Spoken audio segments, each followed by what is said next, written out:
Hi, my good people. It's your girl Suzinix once again. So, guys, just another day to remind you that hating someone for no reason because of your jealousy, it doesn't mean that you are blocking their blessings. In fact, ndio sasa baraka zao zinamwagika kaa radhi.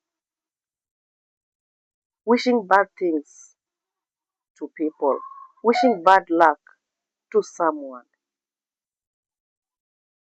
it doesn't mean that God will forget about them. In fact, the way you wish them bad luck, the more good things they get. Praying for them bad luck, the more blessings they get. So remember, God is not someone's relative. So you better think before doing that shit.